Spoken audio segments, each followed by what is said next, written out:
PDGA does. And so I sent out this tweet just because I was like looking through the PDGA like I do, looking at their articles and stuff. And I saw the call for candidates, and I saw where they'd like posted about it too on social media. And like I remember last year, we pushed everyone to vote, and some of the people that got on were like that David Streff guy who has like a crazy list of accolades behind his name and stuff like that. Yeah. And I was like, man, this past year, have we really seen that much change happen? Based on, I know it hasn't been a full year. I think the elections were in September. But like based on some of the people that got elected onto the board, I felt like more would have happened. Right. So I put out a tweet and just said, how much influence does the board of directors have on the PDGA? Legitimately asking with the board of director nomination going on right now. Just because I know at some places board of directors can almost fall into like a figurehead role where everyone thinks they have say, but they don't. You know what I'm saying? So I was just like asking more so like, what is the people who have been on the board of directors or are currently on the board of directors, like what do y'all do, basically? I got a few responses from people who know. Some people were just, trolling. It's Twitter. It happens. But people who would know, one is Robert Leonard, who was the TD for Champions Cup most recently and very involved with the PDGA. Be curious to see if these answers line up from what I heard from Nate Heinold. So he said, for starters, the things that people directly feel, so basically things that you'll notice the board making difference, the board approves all majors, the board approves rule and competition changes, and then he said tons more, budget, etc., but those are the main ones that people reference. So basically, a lot more goes on behind the scenes that like people aren't directly influenced by, but the two that you really feel are approving majors and approving rules and competition changes, which I'll say on the rules change, gotta be let down. Yeah. Kind of a letdown. Why are we having discs wedged in the side of the basket count nowadays? Gotta be questioning that. How did that get approved? Another board member, Leah Senegeni, responded and said, board members of any org are important. We make the broader, more strategic, long-term decisions and get info/updates from committees. Here's the problem. I think you were not asking what do board members do. We understand what the role of a board member is supposed to be in an organization. We're asking specifically, and Robert Leonard addressed this a little bit, but we're asking specifically what do you do in the PDGA because, we understand how the board system works and why it is in place. It's to hold the whole entire entity accountable. It's essentially a panel. It's a committee.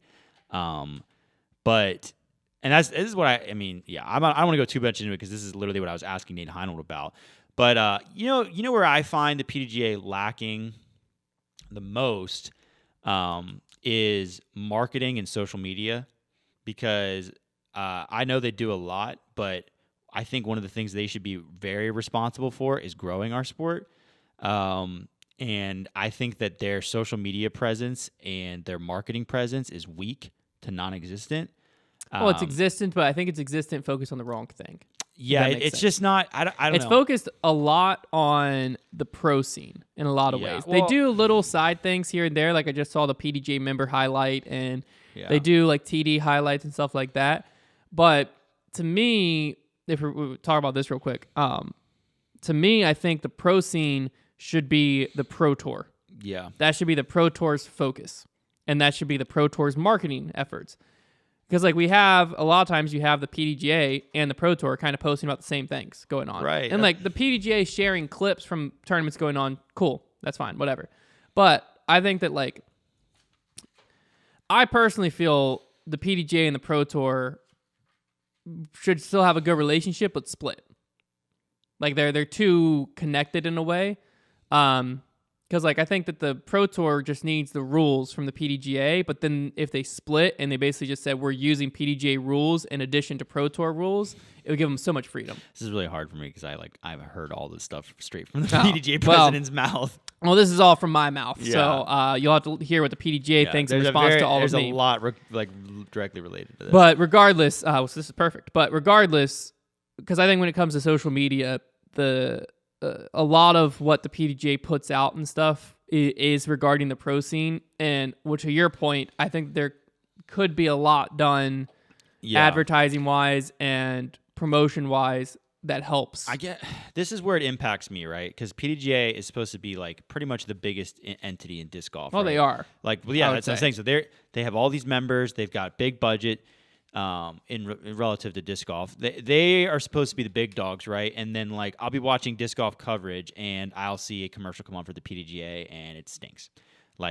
Or I'll be seeing a social media post they do and I'm like, it's it doesn't stand out. So I guess when I think about it, like that's where it hits me a lot. It's because that's like a very visual thing, and like social media is such a big deal these days as an organization. And you see all these other entities, like the Pro Tour puts a lot of, they're at least, regardless of the product they create, they are trying very hard at social media and with like the commercials and whatever else they do. So I think that's where I get rubbed the wrong way with the PDGA. Well, the tough part with social media, because this is something we've dealt with as a company that focuses a ton on social media, the tough part is the majority of social media and what works on social media targets a demographic that disc golf isn't, if that makes sense. Right. I guess what I want to see is the PDGA running Facebook ads to just any random person. That's what I want to see them running well-designed social media ads to an audience outside of disc golf. Well, I'm saying I think that's where the disconnect is a little bit, is like TikTok, for instance. The majority of content that gets made on TikTok, disc golfers, and we've felt this, the main disc, like if you share the TikTok stuff you make to Instagram, most of the comments you get are like, this is the stupidest thing I've ever seen. Right. But it plays very well on TikTok because TikTok is teenagers, young college, people like that who are going to be crucial for the farthering growth of disc golf. I think and this might be what you're getting at. I think you just have to accept the lane, right? Like we did. We were like, we accept that this is what the TikTok audience is. We're just going to put out what fits with TikTok, and then we might just gain new fans because of that instead of trying to force something to conform. Well, I think that's what in ways like disc golf seems to be creating a lot of Facebook content. Right. And using Facebook content on all social media platforms. Where like Facebook content markets directly to disc golfers. Like the majority of disc golf demographic are the same demographic that loves Facebook, which is like your older, mid 40 to 60, 30 to 50 range people, right? That's Facebook.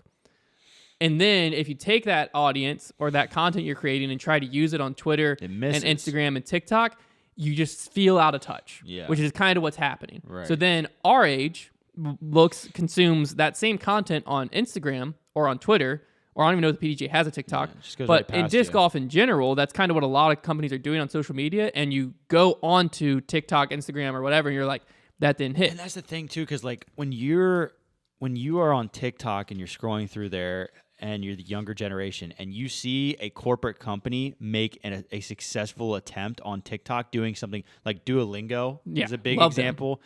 Or like there's a lot of... Toys R Us is coming back. A lot of... Jeffrey the Giraffe's been dancing all over my TikTok. A lot of pro sports teams do it really well, but like when you see that, it is like, you love it. Like you're like, that is so cool that like this corporate... Scrub Daddy. Yeah, right? Like and it's so easy. It's so easy. Just get one guy... Well, that's the thing, is making good TikTok content is... It's imitation. It's very easy because it's imitation. And you just apply it. The issue is, if you're not regularly consuming TikTok, it feels like the dumbest thing you'll ever do. Yes. Even like we regularly consume TikTok to try to understand trends, but sometimes we're doing a trend and I'm like, I'm literally sitting here lip syncing. But you know what? 50,000 views. Yeah. Just like that. And it's like, it took us 10 seconds to make that. Right. TikTok, but when you try to, like a lot of disc golf companies, what they're doing is like trying to make these cool graphics of people throwing and like all behind, like, no, you need to be using trending sounds. And get up there and lip sync and like make a cool sound that people like. And then that'll work. Like when TikTok is the epitome of you have 3 seconds to entertain me, maybe less. A lot of times you have half a second. You gotta get me right away because I'm whoop whoop whoop scrolling right by you. Yep. Regardless, anyways, so if you want to hear more about the PDGA and we'll probably have to end up talking about Nate Heinold's interview next week. Because obviously one thing that Trevor does on his show, which is great, is you don't really inject your opinion much. Yeah. So when something like this interview with Nate Heinold, I'm sure there's a lot of stuff that we'll have opinions on. For sure, yeah. If you want to hear you got to watch the interview, and then if you want to hear the opinions to the interview, we'll have that next week.